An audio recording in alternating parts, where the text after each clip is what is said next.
Welcome to the mask news. మానవత స్వచ్ఛంద సేవా సంస్థ తెనాలి ఈరోజు తెనాలిలో జరిగిన కార్యక్రమంలో మానవత వ్యవస్థాపకులు కేంద్ర నియంత్రణ కమిటీ చైర్మన్ శ్రీ ఎన్ రామచంద్రారెడ్డి వారు ప్రసంగించారు.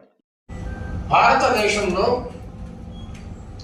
పూర్వం కొన్ని వేల సంవత్సరం నాడు, అంటే లిపి కూడా తయారయ్యి అవ్వని రోజుల్లో, క్రీస్తు పూర్వం 7,000 సంవత్సరాలప్పుడు అనేక సమస్యలు మానవునికి మనసులో మెదిలేటివి. భగవంతుడు అనేవాడు ఉన్నాడా లేడా? మన కంటికి కనిపించే చరాచర జగత్తంతా ఎక్కడి నుంచి వచ్చింది? మానవుడి లోకంలో ఏది చేయాలి, ఏది చేయకూడదు, వీడు ఏదైనా చేరవలసిన గమ్యం అంటే ఏదన్నా ఉందా? అటువంటి ప్రశ్నలతో పాటు ప్రాణం ఎక్కడ పుడుతూ ఉంది, దేహంలోకి ఎలా వస్తూ ఉంది, దేహాన్ని ఏ విధంగా నడిపిస్తూ ఉంది, దేహం నుంచి ఎలా వెళ్ళిపోతూ ఉంది, పునర్జన్మ అంటే ఏంటిది, మోక్షం అంటే ఏంటిది, అనేక ప్రశ్నలు కాదు, వాళ్ళు సమాధానం చెప్పని ప్రశ్నే లేదు. అన్ని ప్రశ్నలకి క్రీస్తు పూర్వం 7,000 సంవత్సరం నాడు స్పష్టమైన, హేతుబద్ధమైన, సవివరమైన, సంతృప్తికరమైన సమాధానాలు వాళ్ళు ఇచ్చున్నారు. కానీ అది సంస్కృత భాషలో ఉండడం, అది తెలుసుకోలేకపోవడం, వాటి అర్థాలు ఒకదానికి ఒకటి చెప్పుకోవడం, పండితులు కూడా అర్థం చేసుకోలేక వాటిని సరైన రీతిలో అన్వయించుకోకపోవడం వల్ల ఆ జ్ఞాన సంపద మరుగున పడిపోయింది. ఇది ఎటువంటిది అంటే, ప్రపంచ మానవాళికి జ్ఞానాన్ని పంచాలి అన్న ఒక లక్ష్యంతో ఆనాడు ఋషులు తపస్సు చేశారు. వాళ్ళు ఏదో మా భారతదేశంలో భారతీయులు బాగుండాలి, మా ఆంధ్రప్రదేశ్ బాగుండాలి, ఒక పరిమితిని తీసుకుని వాడు చేయాల. వాళ్ళు చెప్పిన మాట కూడా లోకా సమస్త సుఖినో భవంతు, యావత్ ప్రపంచ మానవులంతా శాంతిగా జీవించాలని కోరుకున్నారు. విశాలత్వంలోనే సంఘర్షణ ఎప్పుడూ ఉండదు. ప్రపంచం బాగుండాలి అంటే ప్రపంచం బాగుంటుందో లేదో, కానీ ఆ విధంగా అనుకున్నవాడు శాంతిగా ఉంటాడు. నా కులం గొప్పది, నా మతం గొప్పది, నేను సంపన్నుడిని, నేను తెలివైన వాడిని అని ఒక పరిధి ఎవడైతే తీసుకుంటాడో ఆ పరిధిలోనే సంఘర్షణ పుడుతుంది. సంఘర్షణ అశాంతికి కారణమవుతుంది, అశాంతి దుఃఖానికి కారణమవుతుంది. కాబట్టి ఎప్పుడు కూడా మనం అది గొప్ప అనుకుంటాం. మా కులం గొప్పది, మేమే గొప్పవాళ్ళం, మాకు అది ఉంది, ఇది ఉంది, ఆ టాలెంట్ ఉంది, ఈ టాలెంట్ ఉంది. ఏ విధంగా కూడా అది ప్రజలు చెప్పాలి తప్ప ఎవరికి వాళ్ళు మేము గొప్పవాళ్ళు అని అనుకోవడం వల్ల అది సమాజంలో వాళ్ళకు నష్టం చేసుకోవడమే అవుతుంది. కాబట్టి మానవులు ఎవరు కూడా అందరూ పుట్టుక చేత సహజంగా వచ్చిన వాళ్ళే, వాళ్ళకున్న పరిస్థితులు బట్టి కొంతమంది అభివృద్ధి చెందుతారు, అభివృద్ధి చెందకపోయి ఉండొచ్చు. మిథులారా, ఇక్కడ ఈ సందర్భంగా భగవంతుడు ఉన్నాడా లేడా, లోకం ఎక్కడి నుంచి వచ్చింది, మానవుని గమనం ఏంటి, గమ్యం ఏంటి, వీటి మౌలిక ప్రశ్నలు అంటారు. ప్రధానమైన ప్రశ్నలు. వీటి గురించి ప్రధానంగా ఉపనిషత్తుల్లో ఉన్నాయి, మిగిలిన ప్రశ్నలు కూడా ఉన్నాయి. వీటి గురించే మనం ఎందుకు చెప్తామంటే, శ్రీ ఆది శంకరాచార్యుల వారు దశోపనిషత్తులకు రాసేటప్పుడు భాష్యం వీటికి ఎక్కువ ప్రాధాన్యత ఇచ్చాడు. ముఖ్యమైనవి కాబట్టి వీటి గురించి చెప్పుకోవడం, తర్వాత మిగిలిన చెప్పుకోవచ్చు, అది వేరే విషయం. ఇక్కడ వాళ్ళు చెప్పింది ఏంటంటే, ఆనాటి ఋషులు సకల చరాచర సృష్టికి ఆధారంగా, కారణంగా ఉండేవాడు ఒకే ఒక భగవంతుడు ఉన్నాడు, లేడనుకోవడం అజ్ఞానం. ఎవరైనా లేడనుకుంటే వాడు పొరపాటు పడినట్లే. కాబట్టి భగవంతుడు అనేవాడు ఉన్నాడు. ఏ విధంగా ఉన్నాడు అంటే, ఇంకొంచెం లోతుకెళ్ళి తైత్తిరీయోపనిషత్తులో నిహితం, నిగూఢం అనే పదాలు ఉంటాయి. నిహితం అంటే నిరంతరంగా, నిగూఢం అంటే హృదయాంతరాళంలో భగవంతుడు నీలోనే ఉన్నాడు, భగవంతుడు లేడని భావించడం అజ్ఞానం. కాబట్టి భగవంతుడు ఉన్నాడు. ఇంకొక సందర్భంలో ఏం చెప్పారంటే, భగవంతుడు ఉండడమే కాదు, మీరు చేసే ఆలోచనలు, మీరు చేసే ప్రతి కదలిక, ప్రతి పనిని మీలోనే సంస్కార రూపంలో రికార్డ్ అయిపోతున్నాయి. మీకు ఆ విషయం తెలుసో లేదో. మనము చేసే ఆలోచనలు మంచివైనా చెడైనా, మనము చేసే పనులు అవన్నీ కూడా మన మైండ్లోనే రికార్డ్ అయిపోతున్నాయి. వాటికి సంస్కారాలను పెట్టారు, విషయ వాసనలను కూడా పెడతా అని పేర్కొంటారు. వాటిని మరణం తరువాత కారణమవుతాయి కాబట్టి విషయ వాసనలని. ఆ సంస్కారాలు అనేటివి ఎంత ప్రభావం చూపుతాయంటే మరణము తరువాత మనం ఎక్కడ పుట్టాలి, ఏ విధంగా ఉండాలి, మనం ఏ పరిస్థితుల్లో మనం పుడుతున్నామో పునర్జన్మలో మన స్థితిని నిర్ణయించేది సంస్కారాలు మాత్రమే. కాబట్టి ఒక్క మాట అయితే స్పష్టంగా చెప్తున్నా, భగవంతుని కష్టం వచ్చినప్పుడు భగవంతుడి మనం మనసు ద్వారా ప్రార్థించి ఇది కావాలి అది కావాలని కోరుకునేటప్పుడు మన మనస్సులో కోరికలు వినే భగవంతుడు మనం చేసే మంచి చెడు సంకల్పాలను కూడా భగవంతుడు వీక్షిస్తాడు అనే విశ్వాసం ప్రతి ఒక్కరు కూడా గమనించాలి. కాబట్టి మనం ఈ లోకంలో ఏది చేసినా, మంచి చేసినా చెడు చేసినా ఫలితం అనివార్యంగా ఉంటుంది, తప్పించుకునే ప్రశ్నే లేదు. ప్రతిదానికి ఫలితం ఉంటుంది. ఈ విషయాన్ని గుర్తు పెట్టుకొని మనం ఎట్లా ఒక నిఘానేత్రంలో ఎట్లా అయితే మనం చేస్తున్నాం, మన యాక్టివిటీ అంతా కూడా నిరంతరము భగవంతుని పర్యవేక్షణలోనే జరుగుతూ ఉంది. తప్పు చేస్తే శిక్షించబడతాం, మంచి చేస్తే దానికి ప్రయోజనం ఉంటుంది అన్న ఒక విశ్వాసాన్ని మనస్సులో నుంచి బయటికి వెళ్లకుండా ప్రతి ఒక్కరు గుర్తు పెట్టుకొని ముందుకెళ్తే ఈ లోకంలో ఇన్ని దుశ్చర్యలు కొనసాగే అవకాశం లేదు. ఈ లోకమే ఒక శాంతి నికేతనం అవుతుంది. మానవుల మధ్య ప్రేమ సంబంధాలు నెలకొంటాయి, ఇన్ని దుర్భర పరిస్థితులు నెలకొనం. కానీ మానవులు వివేక శూన్యులై అజ్ఞానంలో చిక్కుకోవడం వల్ల అనంత దుఃఖాన్ని అనుభవిస్తున్నారు. మనం డీవియేషన్ కంటే కూడా ముందు మీకు చెప్పిన టాపిక్ లో భగవంతుడు ఉన్నాడా లేడా అంటే భగవంతుడు ఉన్నాడు, నీలోనే ఉన్నాడు, నిరంతరంగా ఉన్నాడు, నీ కార్యక్రమాలు అన్ని కూడా వీక్షిస్తూనే ఉన్నాడు. నంబర్ 1. నెంబర్ 2, భగవంతుడు అనేవాడు ఈ లోకం ఎక్కడి నుంచి వచ్చింది, ఎవరు నిర్మాణం చేశారు అని అంటే ఈశావాస్యోపనిషత్తు. ఎవరైనా ఉపనిషత్తుల్లో మీకు అనుభవం ఉంటే మీకు గుర్తు వస్తుంది. ఈశావాస్యోపనిషత్తులో శాంతి మంత్రం ఓం పూర్ణమద పూర్ణమిదం పూర్ణాత్ పూర్ణముదచ్యతే అనే మాట ఉంటుంది. దాని అర్థం ఏంటంటే పరిపూర్ణుడైన భగవంతుని నుండే పరిపూర్ణమైన లోకం ఉద్భవించింది. ఈ లోకములో మానవునికి కావాల్సిన సర్వము సిద్ధం చేసినాడు భగవంతుడు. ఏది కొరత లేదు ఈ లోకంలో. మానవుని శాంతిగా జీవించడానికి ఎంత సంపద అవసరం అంతా ఉంది లోకంలో.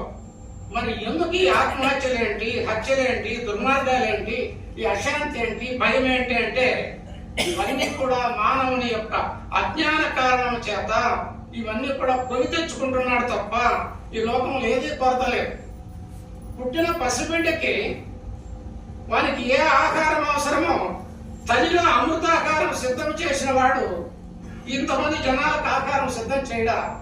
ఖచ్చితంగా లోకంలో ఉండే సర్వమానవాళికి పరిపూర్ణమైన లోకాన్ని భగవంతుడు సృష్టించాడు. ఏది కొరత లేదు.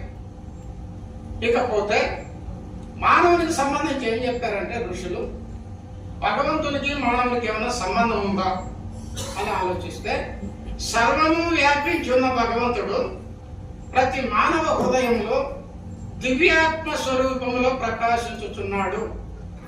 వాళ్ళు చెప్పింది దివ్యాత్మ స్వరూపం మానవులు.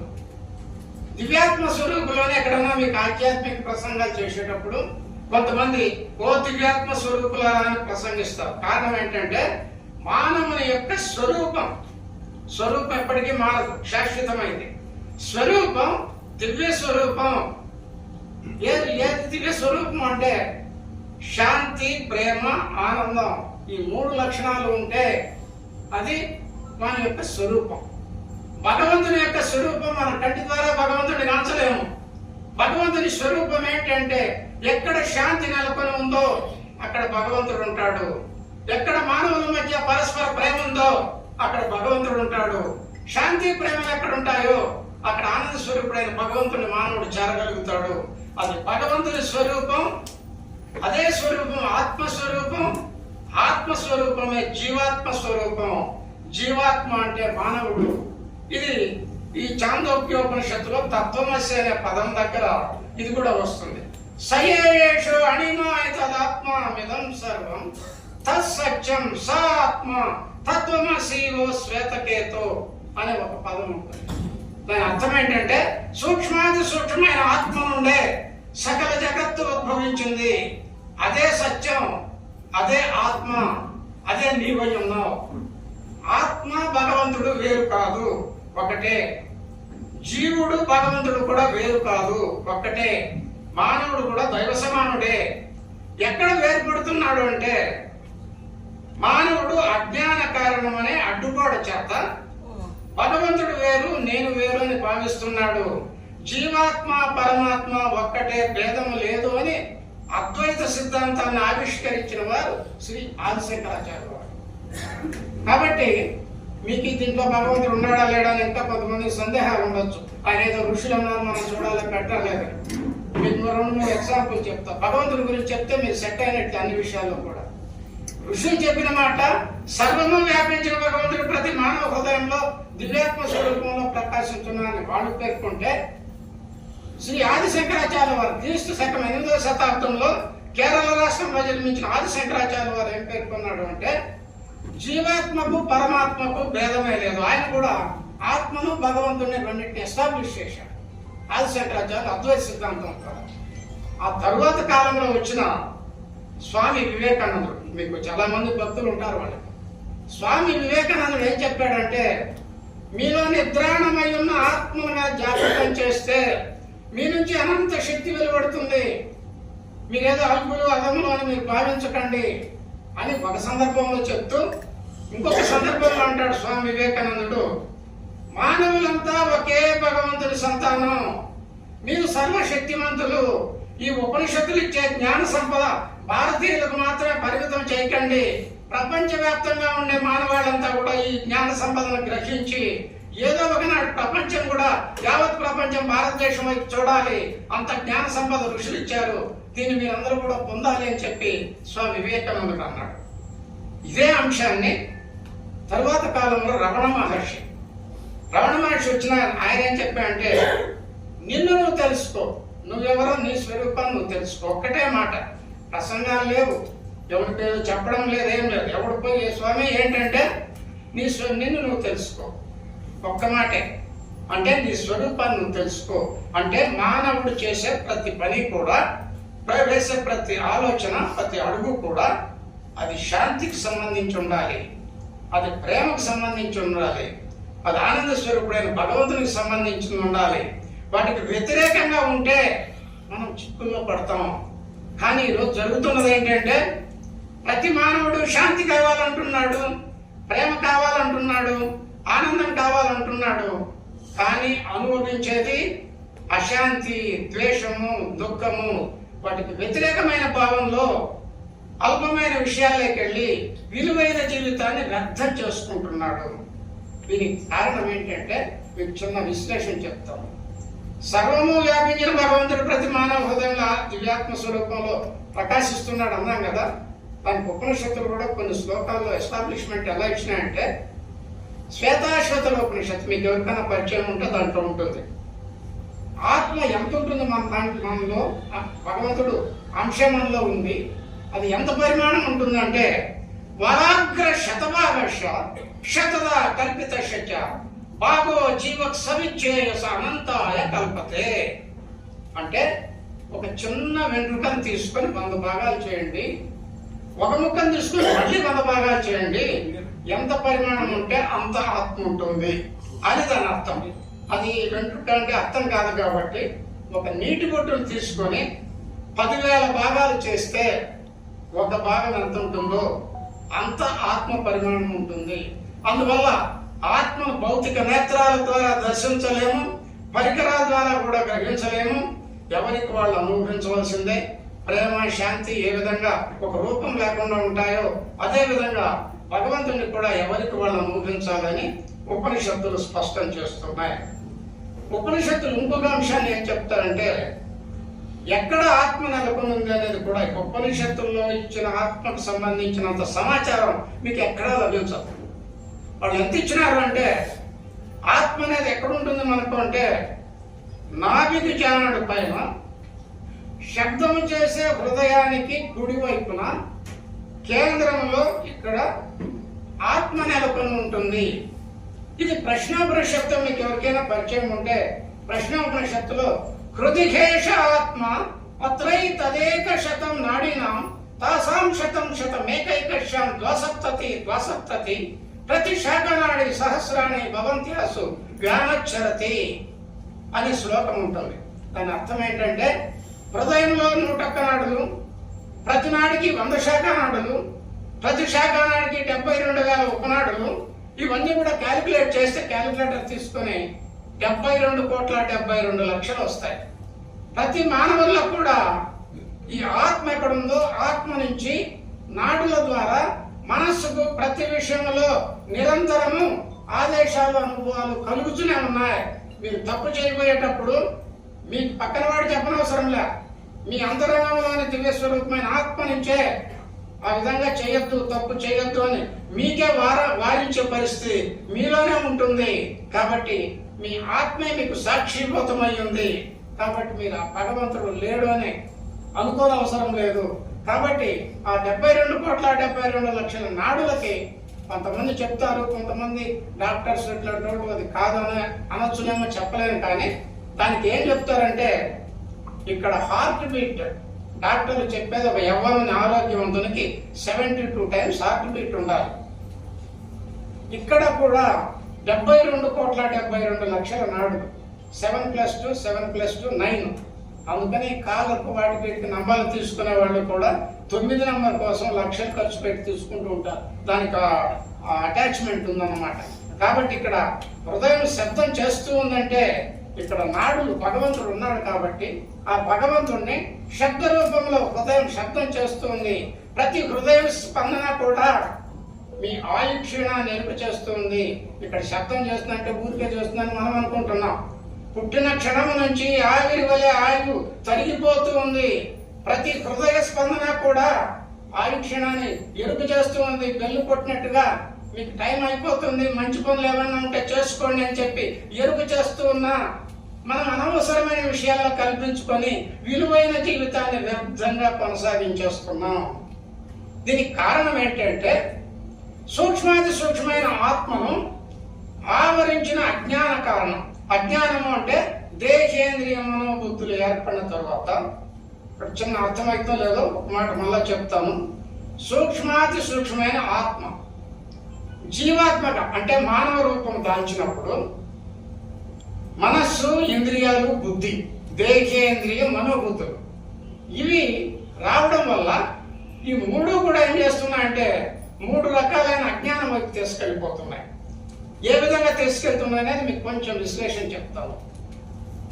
ఇంద్రియాలు అనేటివి క్షణిక సుఖాలు, లేకపోతే ఏదైనా క్షణిక ఆకర్షణలు, ఇట్లాంటి ఇంద్రియ సుఖాలనే చెప్పచ్చు. ఇంద్రియ సుఖాలకు ఆసక్తి పడకూడదు, అది అజ్ఞానానికి కారణమవుతుంది. రెండోది ఏంటంటే మనస్సుకు సంబంధించి వ్యామోహాలు పనికిరావు. వ్యామోహం ఉంటే ధర్మవిరుద్ధ కార్యక్రమాలకు పాల్పడతాం. మూడోది వచ్చి మానవులకు అహంకారం పనికిరాదు. ఈ 3 కూడా అజ్ఞానానికి సంబంధించినవి. మీరు ఎవరికి వాళ్ళు పరిశీలించుకోండి. ఈ 3 మీరు ఉన్నారా లేదా అని ఒకసారి మీరు చెక్ చేసుకుంటే మీరు అజ్ఞానంలో ఉన్నారా లేదా అనేది మీకు అర్థమవుతుంది. దేహేంద్రియ మనోబుద్ధులను ఆవరించిన అజ్ఞాన కారణం చేత ఇంద్రియ సుఖాలు క్షణికమైనవి, మనస్సు చంచలమైనది. ఈ అహంకారం అనేది వివేక జ్ఞానాన్ని లేకుండా చేస్తుంది, పని చేయదు వివేక జ్ఞానం. ఈ 3 కూడా మానవులను అజ్ఞానంలోకి నెట్టుతున్నాయి. దీనికి ఏం చెప్తారంటే అజ్ఞానం అంటే ఎట్టిదండి అంటే అజ్ఞానం అనగా చీకటి, చీకటి భయానికి సంకేతం, భయము దుఃఖానికి కారణం, దుఃఖం మరణహేతువు, మరణం పునర్జన్మకు కారణం అవుతుంది, పునర్జన్మ మళ్ళీ తిరిగి సంసారంలోకి నెట్టివేస్తుంది, సంసారం దుఃఖమయం. మనం మనిషిగా పుట్టినాము అంటే మనం బాగున్నామని బయటికి చెప్పుకోవడమే తప్ప మానవ జన్మ ఎత్తినాము అంటే ఎంతటి వానికైనా జీవితంలో ఏదో ఒక సమయంలో కష్టాలు కన్నీళ్లు అనివార్యంగా ఉంటాయి. అదే ఆదిశంకరాచార్య చెప్తాడు, మానవ జన్మ పంచీకృత మహాభూత సంభవం, కర్మ సంచితం శరీరం సుఖ దుఃఖానం భోగాయతనం ఉచ్యతే. అంటే మానవ జన్మ ఎత్తినాడు అంటే పాప పుణ్య కర్మలు క్రితం జన్మలో చేసినవి ఉన్నాయి కాబట్టి మానవ జన్మ ఎత్తాడు.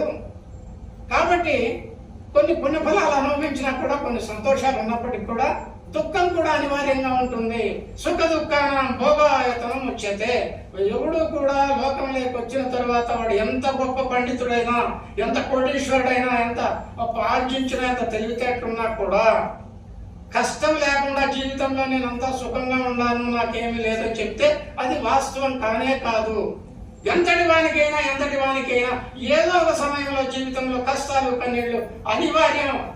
అదే అజ్ఞాన కారణం.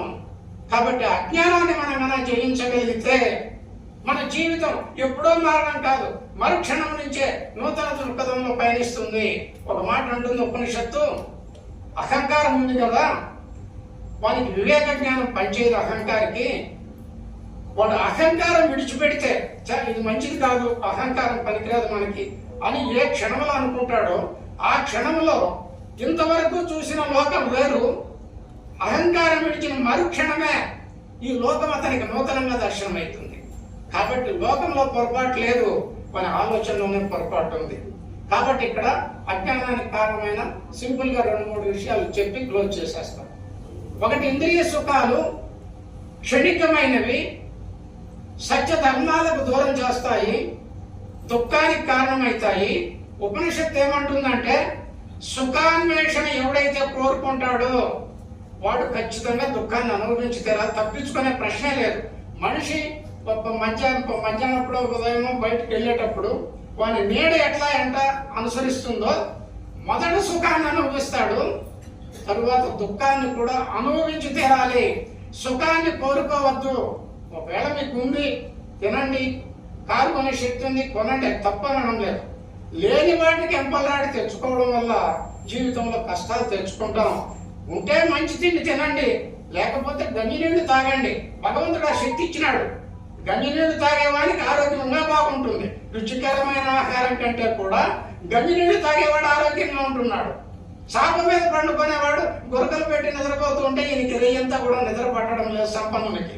కాబట్టి మన మీద అక్కడే ఉంది ఇక్కడ లేదు అని అనుకోనవసరంలా. భగవంతుడు ఆ విషయంలో అందరినీ కూడా సమానంగానే చూస్తున్నాడు. ఇంద్రియ సుఖాలు క్షణికమైనవి, ఆయుక్షణానికి కారణమవుతాయి, దుఃఖానికి కారణమవుతాయి.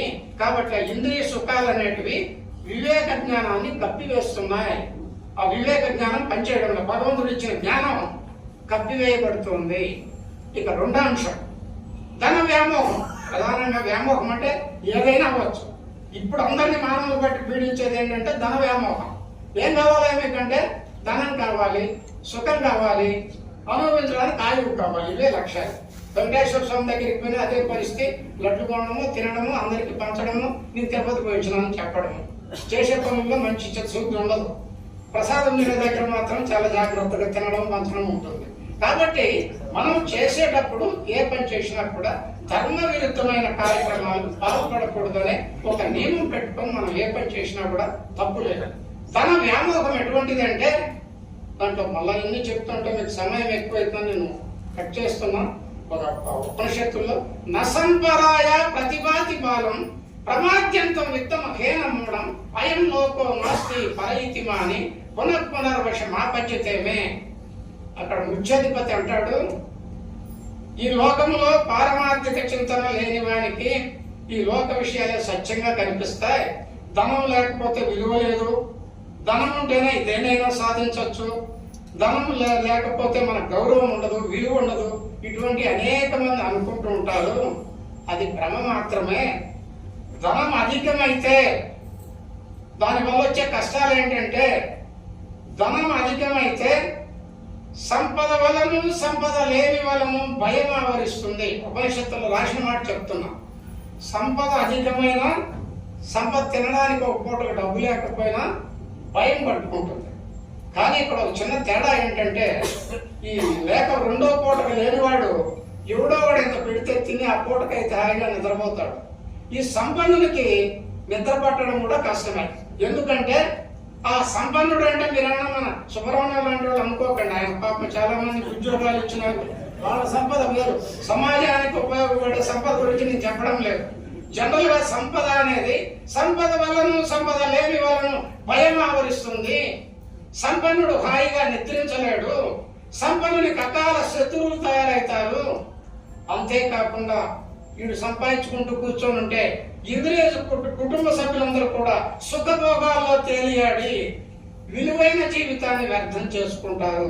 కాబట్టి ధనం అవసరమే, ధనం వద్దని ఎవరు చెప్పడం లేదు. కష్టపడి ఆర్జించిన ధనాన్ని అనుభవించండి, తప్పు లేదు. మీరు పరుల ధనానికి ఆశపడకండి. ఎందుకంటే ధన వ్యామోహంలో మీరు ఉంటే, ఇంకా కావాలని ఆశ పెంచుకుంటే ధర్మ విరుద్ధ కార్యక్రమాలకు పాల్పడతారు. ధర్మ విరుద్ధం దైవ విరుద్ధం. కాబట్టి ఆ జీవితం ధ్యేయమే ధనార్జన అయితే జీవితం నిస్సారం అయిపోతుంది అని ఒక మాట ఉపనిషత్తులు ఏం చెప్తాడంటే, నవిత్తేన తర్పణీయో మనుషు. ఇంతవరకు ధనం చేత తృప్తి పొందిన మానవుడు ప్రపంచంలో లేడు, భవిష్యత్తులో కూడా రాడు. ధనం ద్వారా సంపాదించుకునే తృప్తిగా ఉన్నాననే మాట బయటి మాటే, కానీ ఎంత సంపాదించినా ఎంత నీరు చేరినా సముద్రుడికి తృప్తి లేదు. ఎన్ని కట్టెలు వేసినా అగ్నికి తృప్తి లేదు. ఎంత ధనం ఆర్జించినా సంపాదనకి తృప్తి ఉండదు. ఇంకా సంపాదిస్తూనే ఉంటారు. కాబట్టి సంపద లేని వలన భయం ఆవరిస్తుంది. కాబట్టి కష్టపడి ఆర్జించిన ధనాన్ని అనుభవించండి అని ఉపనిషత్తు చాలా స్పష్టంగా చెబుతుంది. మానవులకు అహంకారం పనికిరాదు. అహంకార పరిస్థితి ఎట్లా ఉంటుందంటే, నేను పోయినప్పుడంతా వీళ్ళు అందరూ లేవాలి, లేకపోతే నేను చైర్లో కూర్చుంటే వాళ్ళంతా కింద కూర్చోవాలి. ఇట్లాంటి కొన్ని నియమాలు పెట్టుకుని ఉంటారు కొంతమంది. అక్కడ పరిస్థితులు పెట్టి వాళ్ళని తప్పట్టం లేదు. కొన్ని అహంకారం అనేది ఒక స్టేజ్లోకి తీసుకెళ్ళిపోతుంది మనిషి. ఆ స్థితి అహంకారం వల్ల ఏమవుతుందంటే, ఈ లోకంలో నైతికంగా పతనమవుతాడు. ఆధ్యాత్మిక పురోభివృద్ధి అనేది అహంకారికి ఉండే ప్రశ్నే లేదు. అహంకారం ఉంటే ఆధ్యాత్మిక ప్రయోజనం వానికి లభించే ప్రశ్న లేదు. మూడో అంశం ఏం చెప్తాడంటే, జీవించి ఉండగానే వాడు దుర్భర పరిస్థితులు ఎదుర్కొంటాడు. అహంకారం రోజు లేచేవాడు ఒక రోజు మంచం మీద కూర్చొని కాలు మీద కాలు ఊపుతా కూర్చున్నాడు అనుకోండి, వాడు బాగానే ఉంటాడు. వీనికి జీవితాంతం నిద్ర పట్టదు. ఒక స్థితికి వెళ్ళిన తరువాత అహంకారి అనేవాడు దుర్భరమైన పరిస్థితులు ఎదుర్కొంటాడు జీవితంలో. కాబట్టి ఈ పరిస్థితులన్నీ కూడా ఇంద్రియ సుఖాలు క్షణికమైనవి, సంపద చంచలమైంది, అహంకారం అల్పమైంది. ఈ మూడింటిని ఎవడైతే విడిచిపెడతాడో వాడు అజ్ఞానానికి అతీతంగా ముందుకెళ్తాడు. వివేక జ్ఞానం పనిచేస్తుంది. ఆ వివేకైన వాడు భగవంతుని చేరుకుంటాడు. చేసే ప్రతి పని కూడా శాంతికి సంబంధించి ఉంటుంది. ప్రతి మానవ సంబంధంలో ప్రేమ సంబంధాలు ఉంటాయి.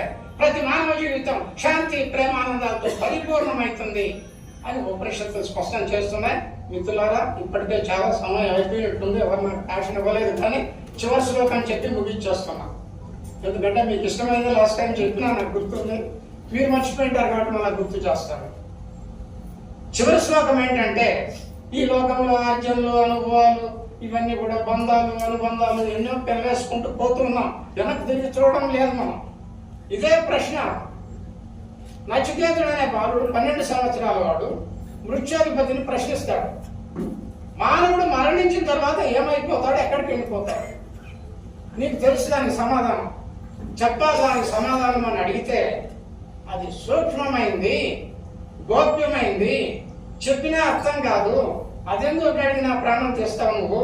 నీకు సంపద కావాలా, ఆయువు కావాలా, ఏది కావాలంటే అది ఇస్తా, కోరుకో, అది అడగద్దు అంటాడు. అక్కడ కఠోపనిషత్తు స్వామి వివేకానందుడికి అత్యంత ఇష్టమైన ఉపనిషత్తు కఠోపనిషత్తు. ఆ ఉపనిషత్తులో ఉంటుంది, యస్మిన్ నిదం విచికిత్సంతి మృత్యు యత్ సాంపరాయే మహతి బ్రూహి నష్ట యో అయం వరో గూఢమను ప్రవిష్టో నాణ్యం తస్మా నచికేత వృణీతే. ఆ శ్లోకం ఉంటుంది. దాని అర్థం ఏంటంటే, ఓ యమధర్మరాజా, నువ్వు ఏవేవో చెప్తున్నావు. ఈ లోకములో పుట్టిన ప్రతి మానవుడు మరణాన్ని గురించి యోచించినన్ని సార్లు ఇతరులు దేని గురించి ఆలోచించడం లేదు. ఇది ప్రపంచ మానవాళికి సంబంధించిన ప్రశ్న అడుగుతున్నా నేను, నా గురించి నేను అడగడం లేదు. ఈ ప్రశ్నకు సమాధానం చెప్తే మానవ జీవిత గమనం మారిపోతుంది. ప్రతివాడు గమ్యాన్ని చేరుకుంటాడు. కాబట్టి జనన మరణాలు ఆకాశంలో మెరుపు తీగవలే ఎప్పుడు వస్తాయో తెలియదు. ఈ ప్రపంచాన్ని విడిచి వెళ్ళిపోవాలి, ఎక్కడికి పోతున్నాం అన్న విషయం స్పష్టం కావాలి అని అడుగుతాడు. అప్పటికి కూడా అతను సమాధానం చెప్పకుండా నిరాకరిస్తే, ఈ లోకంలో గొప్ప గొప్ప పండితుల నుంచి పామర్ల వరకు, కర్షకుల నుంచి కార్మికుల వరకు, సంపన్నుల నుంచి సామాన్యుల వరకు, చివరికి ఏ అస్తిత్వము లేకుండా రోడ్డు మీద భిక్షాటన చేసుకుంటూ గోచుగుడ్డ పెట్టుకొని వెళ్ళేవాడు కూడా ఒక శవాన్ని మోసుకొని పోయేటప్పుడు చూస్తే ఏ అస్తిత్వము లేకపోతే పోని అనుకోవచ్చు కదా, అనుకోడు. వాడు కూడా భయకంపితుడైతాడు. నేను కూడా ఏదో ఒక రోజు ఈ విధంగా వెళ్ళిపోతానేమో, నన్ను కూడా ఈ విధంగా తీసుకెళ్ళిపోతారేమో అని ఆలోచిస్తాడు. కాబట్టి మృత్యువే బ్రతుకును వచ్చిన ప్రశ్న లేపుతుంది. ఎన్నిసార్లు మృత్యువును జయించినా అంతిమంగా మృత్యువు చేసిన ఈ మాట గుర్తు పెట్టుకోండి. ఈ లోకంలోకి ఒంటరిగా వచ్చినాం, అనేక బంధాలను కలుపుకుంటున్నాం, పెనవేసుకుంటున్నాం. బంధువులు, స్నేహితులు, బంధాలు, అనుబంధాలు, సంపద, అధికారం వెంపలాడుతూ రోజు రోజు గుండా పోగు చేసుకుంటూ పోతున్నాం. కానీ ఒక్క విషయం గుర్తుపెట్టుకోండి, ఏదో ఒక దుర్భరక్షణాన రానున్న కాలంలో ఈ బంధాలన్నీ తెగిపోయి ఒంటరి ప్రయాణం చేయక తప్పదు అన్న సత్యాన్ని గుర్తుపెట్టుకొని మనం చేసే ప్రతి పని చేస్తే మన జీవితం సక్రమమైన మార్గంలోనే వెళ్తుంది. కాబట్టి మరణము నిశ్చితమైంది, దాని రాక అనిశ్చితమైంది. కాలధర్మం కాటేస్తుంది, ఎవడు ఎన్ని చేసినా తప్పించుకునే ప్రశ్న లేదు. కాబట్టి మిత్రులారా, మీరు చివరిగా ఒక్క మాట సెంటెన్స్ చెప్పి ముగించేస్తున్నాం. ఈరోజు ఇక్కడ కూర్చున్నాం, మనం మన కొత్త సుబ్రహ్మణ్యం గారి హాల్లో ప్రశాంతంగా కూర్చొని మాట్లాడుకుంటున్నాం. ఇక్కడ మనకి ఈరోజు ఇంతమంది హాజరయ్యారు, కొంత చిన్న వయసు ఉండేటోళ్ళు కూడా ఉన్నారు. ఒక 50 సంవత్సరాల తరువాత ఇక్కడ మీటింగ్ పెట్టి రామచంద్ర గారు ఇంకొకరు పెట్టి అందరినీ మిమ్మల్ని అడ్రస్ తీసుకొని పిలిస్తే అందరూ రాగలుగుతారా మీటింగ్కి? వస్తారా చెప్పండి. వస్తామని అనొచ్చు మీరు, ఎందుకంటే మేము బలవ తింటాము, ఊడు తింటాము, తుమ్మకాయలు తింటాము, పరిగెత్తున్నాం, మీరు ఉంటారని మీరు మాట్లాడచ్చు. నేనంటాను కదా, ఈరోజు డేట్ వేయండి అనకతల 100 సంవత్సరాల తరువాత ఇక్కడికి వచ్చి మీటింగ్ పెడితే ఇక్కడ ఉన్న వాళ్ళు మచ్చుకు ఒక్కడ కూడా లేకుండా మట్టిలో కలిసిపోయి ఉంటారన్న సత్యాన్ని గ్రహిస్తే ప్రతి మానవ జీవితం గమ్యం మారుతుంది, గమ్యం చేరుతుంది. కాబట్టి మీరందరూ కూడా భగవంతుడిని విశ్వసించండి, ధర్మ మార్గాన పయనించండి, నీతి నియమాలు ప్రాణం పోయేటప్పుడు కూడా విడిచిపెట్టకండి. శాంతి, ప్రేమ, ఆనందాలతో మీరందరూ కూడా పరిపూర్ణ చెందాలని ఆశపడుతూ ఆకాంక్షిస్తూ సెలవు తీసుకుంటున్నాను. ఈ కార్యక్రమంలో డాక్టర్ గుత్తి సుబ్రహ్మణ్యం ఎంఎస్ గారికి మానవతా లైఫ్ టైం అచీవ్మెంట్ అవార్డు ప్రదానం చేశారు. తదనంతరం నూతన కార్యవర్గ ప్రమాణ స్వీకారం చేశారు. వీరిని తెనాలిలో పలువురు అభినందించారు. వీరి సేవా కార్యక్రమాలు కొనసాగాలని అభిలషించారు. I request to kindly subscribe my news channel and like, comment and share to your friends. Please come to our studio for more interviews. Thank you very much. Voice over Notalpati Nageswara Rao.